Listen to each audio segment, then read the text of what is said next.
Assalamualaikum warahmatullahi wabarakatuh. Saya Nisa Nabila, mahasiswi Ilmu Hubungan Internasional Angkatan 2018. Di kesempatan ini saya akan mempresentasikan hasil skripsi saya yang berjudul Analisis Kebijakan Keluarnya Amerika Serikat dari World Health Organization di masa pandemi. Penelitian ini dilatar belakangi oleh kejadian di awal tahun 2020 di mana ada 44 pasien pneumonia kronis yang ditemukan di Provinsi Hubei di Tiongkok. Kemudian 7 Januari 2020, WHO mengidentifikasikan pandemi ini sebagai novel coronavirus atau biasa yang kita kenal sebagai COVID-19. Kemudian pada Rabu 11 Maret 2020, WHO resmi menetapkan bahwasanya COVID-19 menjadi pandemi global. Nah, kemudian di tengah pandemi global seperti ini, Presiden Amerika Serikat Donald Trump memutuskan untuk menarik negaranya dari WHO, dan dalam surat resmi yang dikeluarkan oleh pemerintah Amerika Serikat, ia mengatakan bahwasanya dengan tegas ia akan menarik dana dari WHO dan memindahkannya ke tempat lain. Kemudian pada tanggal 18 Mei 2020, Donald Trump resmi melayangkan surat kepada Dirjen WHO, Dr. Tedros Adhanom Ghebreyesus, menyatakan rasa kekecewaannya terhadap kinerja WHO. Dengan kepribadian yang dominan dan kontroversial, Donald Trump tidak ragu untuk melakukan kecaman dan secara terbuka memiliki sikap permusuhan terhadap mereka yang memiliki kedudukan kekuasaan otoritas yang berpotensi atau telah mengganggu kepentingannya. Ketika Donald Trump mendapat kritik dari berbagai pihak, ia tetap kukuh dengan pendiriannya. Ketidakpedulian Trump terhadap kritik dari pihak manapun menunjukkan bahwasanya ada cara pandang tersendiri yang dimiliki Donald Trump terhadap keputusannya untuk mengeluarkan Amerika Serikat dari WHO di masa pandemi. Pertanyaan penelitian dari sini ialah bagaimana persepsi Donald Trump dalam kebijakan membawa keluar Amerika dari WHO di masa pandemi. Tujuan dari penelitian ini ialah untuk memaparkan persepsi Donald Trump dalam kebijakan membawa Amerika Serikat keluar dari WHO di masa pandemi, kemudian secara praksis agar dapat menambah kepustakaan dalam kajian ilmu hubungan internasional, khususnya yang berkaitan dengan kebijakan Donald Trump. Kemudian secara teoritis, penelitian ini akan menjadi model yang mendukung teori dan konsep persepsi individu dalam studi ilmu hubungan internasional. Kemudian saya menggunakan 5 studi pustaka yang terdapat di screen, dan kemudian saya menggunakan kerangka berpikir dari Robert Jervis, yaitu persepsi. Dalam bukunya yang berjudul Perception and Misperception in International Politics, Jervis mengatakan bahwasanya persepsi individu terbentuk dari 3, yaitu image, intention, dan belief. Kemudian saya menggunakan metode penelitian kualitatif. Jenis penelitiannya descriptive analysis, unit analisisnya kebijakan Trump, unit eksplanasinya Donald Trump, batasan penelitiannya 2019-2020, level analisisnya individu, teknik pengumpulan datanya menggunakan studi kepustakaan dengan menggunakan data sekunder, dan teknik analisis datanya berdasarkan kerangka konsep dan indikator yang menjadi alat bedah. Selanjutnya, pada bab 2 penelitian ini berisikan tentang sejarah hidup Donald Trump. Donald Trump lahir pada tanggal 14 Juni 1946. Trump merupakan anak keempat dari 5 bersaudara. Orang tuanya ialah Fred Trump dan Mary Anne McLeod Trump. Ketika kecil, Trump didiagnosis oleh penyakit RAD. Jadi RAD adalah sebuah kondisi psikologis yang disebabkan oleh absensi kehadiran orang tua, terutama ibu.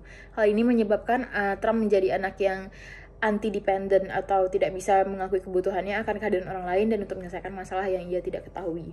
Pada saat bersekolah di Key Forest School, menurut kesaksian Paul Ornish, teman sekolah Trump termasuk murid yang sering kena hukuman akibat melanggar peraturan. Kemudian dia pindah sekolah di daerah kecil namanya di Cornwall-on-Hudson di New York yang namanya New York Military Academy. Itu adalah sekolah berbasis militer. Tapi ketika Trump tamat dari sekolah militer itu, ia ingin melanjutkan sekolah bisnis di Fordham University di Cincinnati di New York. Kemudian di situ Trump bergabung dengan tim squash dan menjadi pemain utama. Kemudian pada tahun 1966, Trump pindah ke Wharton University of Pennsylvania dan meninggalkan Fordham tanpa berpamitan kepada rekan-rekannya di tim squash karena ia ada masalah ketika ia berkuliah di universitas sebelumnya. Kemudian masa Donald Trump merintis bisnis, dan dalam melihat prospek bisnis, Trump memiliki belief yang didasari oleh subjektivitas pribadi, yakni segala hal yang berbeda adalah lawan. Sama halnya dengan cara Trump menangkap image. Terkait alasan ekspansi ke Manhattan, Trump juga menangkap citra Manhattan dari stigma yang dapat diobservasi langsung seperti gedung, restoran, fashion yang ada di kota. Sedangkan intention yang ditangkap Trump dalam masa ini terdapat sejumlah pihak yang mulai mengusik bisnisnya, sehingga ia harus mengekspansi ke Manhattan. Kemudian lanjut ke kerajaan bisnis Donald Trump. Semakin luasnya bisnis Trump memiliki karisma yang sangat unik dari sebagai tokoh publik. Bisnis yang merambah dari berbagai sektor seperti retail, transportasi, pendidikan, dan lainnya menyebabkan figur Trump dikenal sebagai pebisnis yang sangat sukses. Pandangan publik tentang kesuksesan hidup Trump membuat nama Trump berubah menjadi nama dagang. Selama fase pengembangan bisnis, Trump menunjukkan belief dan image yang sama. Akan tetapi, penulis menganalisis bahwa terdapat tanggapan yang lebih prediktif dan antisipatif di mana Trump melakukan hal yang bertolak belakang dan dari intention yang ditangkapnya. Hal ini dapat dilihat dari tindakan Trump yang melakukan propaganda media melalui New York Times agar dapat dinilai kaya dan sukses oleh masyarakat demi menjaga reputasinya di saat bersengketa dengan sejumlah pihak. Kemudian, masa transformasi Trump menjadi politisi. Trump telah terdaftar sebagai anggota Partai Republik Manhattan sejak tahun 1987.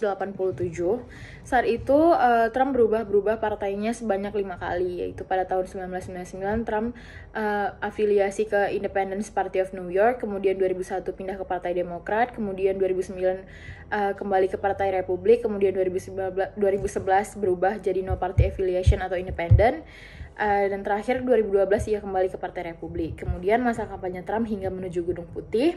Di setiap kampanye Trump membawa visi Make America Great Again, yang sebenarnya adalah sebuah slogan lama yang membawa nilai Amerikanisme bukan globalisme yang cenderung fasis dan dianggap sangat populis. Selanjutnya, bab ketiga pada penelitian ini berisikan dinamika Amerika Serikat dan WHO pada masa pemerintahan Donald Trump. Pertama, kita akan membahas sejarah awal WHO. WHO adalah organisasi kesehatan dunia yang mengkoordinasikan masalah-masalah kesehatan masyarakat internasional. WHO didirikan di Swiss pada tahun 1944 sebagai badan khusus dari PBB. Kemudian, keberhasilan WHO dalam penanggulangan penyakit berbahaya. WHO menyatakan telah berhasil menghilangkan virus polio dari Afrika. Kemudian dinamika Amerika Serikat dan WHO pada saat pandemi. Data per 15 April 2020 ketika diumumkan menghentikan kontribusi finansial AS ke WHO sudah 1.194.196.000 orang terinfeksi dengan 123 orang yang meninggal di seluruh dunia.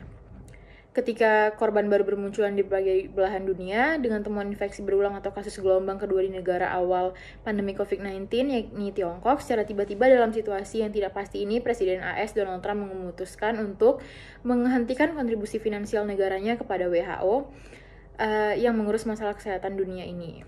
Kemudian respon Amerika Serikat dan WHO terhadap pandemi COVID-19.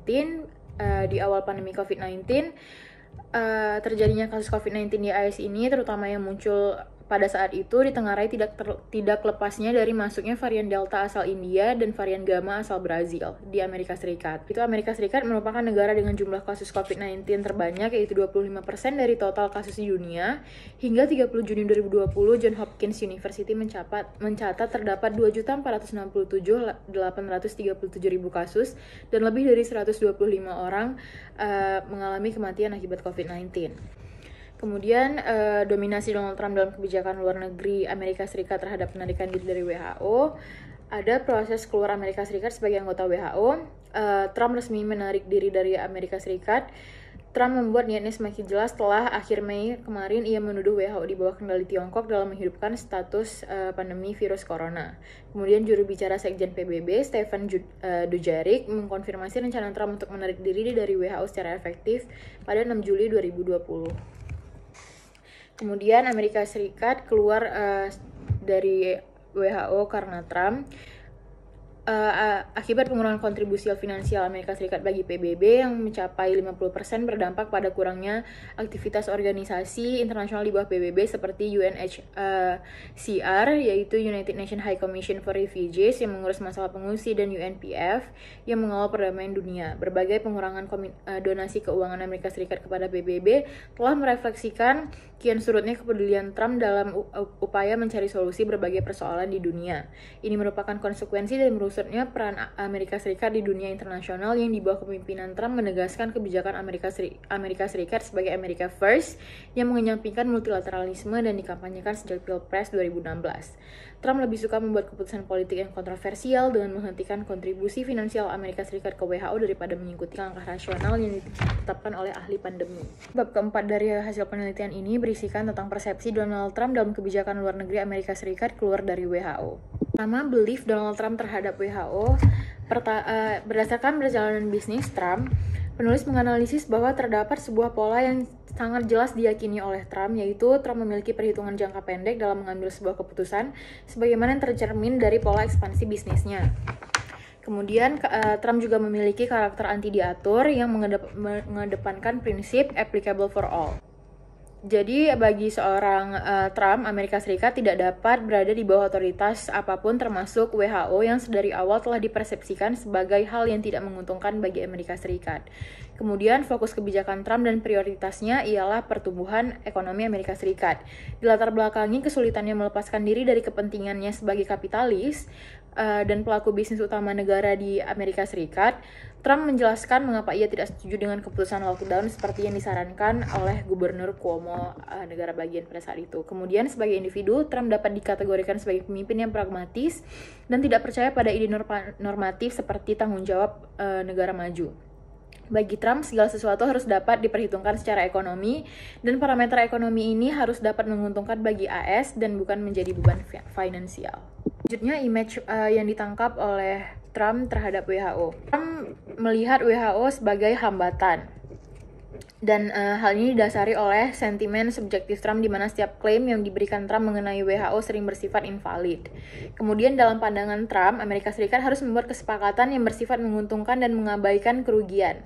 Parameter Trump dalam melihat perjanjian yang menguntungkan adalah perjanjian terkait dapat menawarkan keuntungan ekonomi yang dapat dirasakan dalam jangka waktu dekat. Mengingat Trump adalah individu yang memiliki kalkulasi jangka pendek.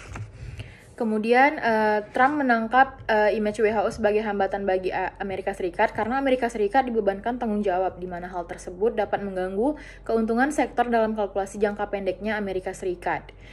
Kemudian dengan adanya image sebagai WHO sebagai hambatan ini, Trump akhirnya mendorong untuk lebih mempercayai persepsi individunya dengan belief yang sedari awal telah mendasari cara Trump melihat WHO.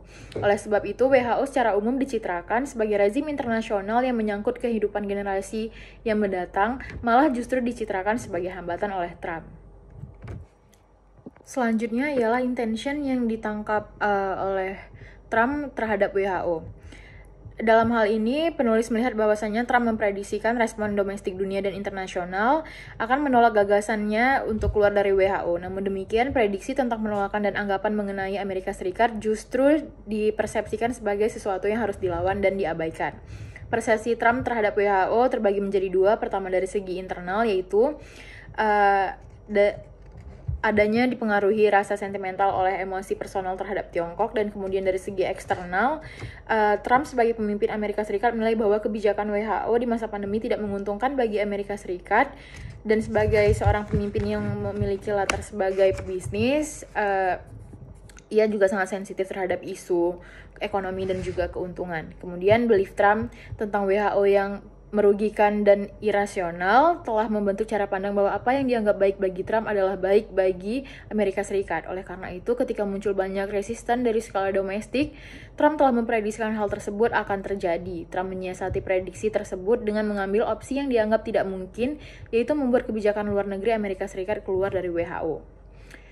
Kemudian, apabila Amerika Serikat mengikuti anggapan polisi moral Amerika Serikat, secara tidak langsung Amerika Serikat telah diatur oleh aktor eksternal dan berbagai kepentingan Trump dianggap menjadi tidak penting. Dengan kata lain, intention yang ditangkap Trump yaitu prediksi bahwa adanya upaya untuk membendung pertumbuhan ekonomi dan industri Amerika Serikat untuk secara tidak langsung mendikte dan merugikan Amerika Serikat. Memutuskan kebijakan luar negeri Amerika Serikat keluar dari WHO, Trump sangat mendominasi. Dominasi ini dimungkinkan karena adanya persepsi individu Trump yang memandang WHO sesuai dengan belief, image, dan intention individunya.